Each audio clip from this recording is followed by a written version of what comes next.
平均下来就这一次手术，平均下来1个月要1000多块钱的。那么就算这样，我每年也就3万多块钱的退休工资，用掉了1万多块钱的医药费，这1万多块钱的医药费呢，还是我以前节省下来的钱。那么以后每年都要用这些钱，随着年龄的增大呢，医药费的开支越来越高，越来越高了。可能会越来越高，可能会越来越高。但愿没有。哎，但愿没有。对对对，但愿呢，这个毛病能控制住。因为像我这个毛病肺结节呢，我问过医生的，我讲怎么办？他讲没有药吃的。他讲如果再越来越大呢，只有手术。那么这个手术费还是个问题。还有我这个就是主动脉和3尖瓣的那个关闭了不合，他也这样讲的，也是没有药的，要更换这个瓣膜，他这样讲的。那么生活费我们可以吃的省一点，但是这个医药费是省不了的，医院规定的。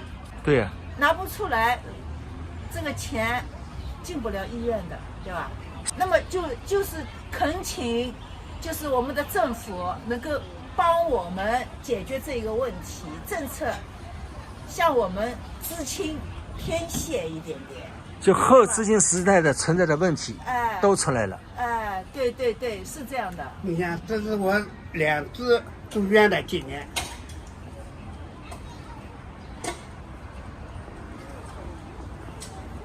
2次住院，啊。所以一些事情，你说有的你不看吗？对不对？所以好多事情都是他们造成的。能回来，他不叫我们回来，你看造成我们都不满意，小孩不满意，我也不满意，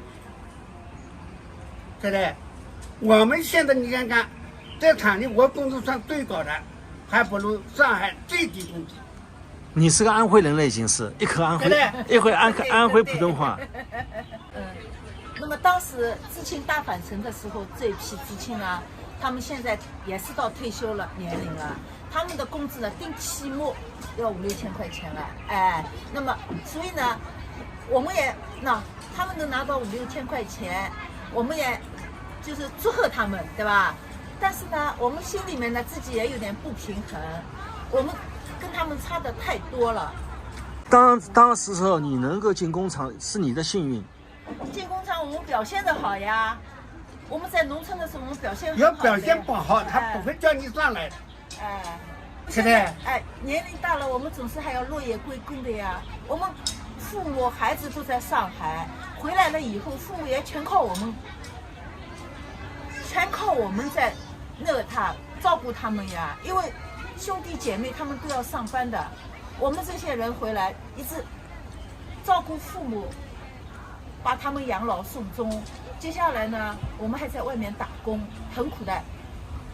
我一个人打了6份工，为什么呢？小孩子要读书。一个人打了6份工，怎么理解啊？在上海就前后打了6份工，这个意思？不是前后打了6份工，同一天同时打了6份工，哦，这个怎么打法？礼拜六、礼拜天没有休息的。做什么呢？我做是财务嘛，兼职的，所以呢，账本什么全部都要带回来的。因为小孩子要上学嘛，小孩子上学要交学费吧，对吧？自己还要存一点钱，那时候真的很苦很苦的。我们4个人，我小孩还有我老爸，挤在建筑面积只有25个平方的那个房子里面。到了礼拜六、礼拜天，小孩子休息在家里面要做功课的。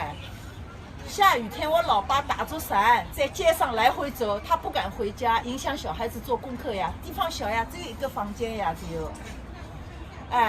后来呢，还好，我婆婆家动迁了，分了一个48点几个平方米的房子，那么是我和我婆婆他们在一起的。你是你儿子还是女儿？女儿。哦，女儿好一点。女儿也出嫁了。南方有房子，那主要是还是借了我婆婆和女儿的光，是他们2个人的份额分的房子，是这样的。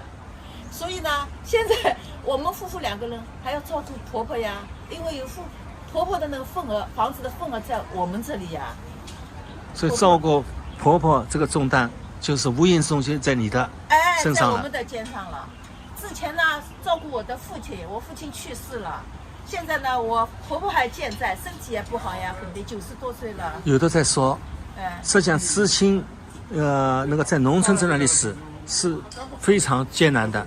对，但是有的说我回上海以后更艰难更，艰难，可以这样说吧更不容易，对对对，更不容易，对。基本上每家都这样。你像我老婆就照顾我母亲，也是照顾到她，都是这样的，基本上都这样。哎还要照顾小孩。哎，有的还感觉到要兄弟姊妹好还要好一点，对呀、还有不行的话，这个对，打官司的也有。我们还好，我们呢生了一个女儿，嫁出去的，不要准备婚房。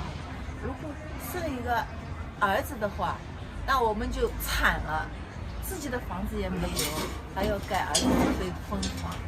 我们身边有同事也是的，兄弟姊妹为了房子的事情打官司，搞到法庭上面去，让父母很难做人，很为难的。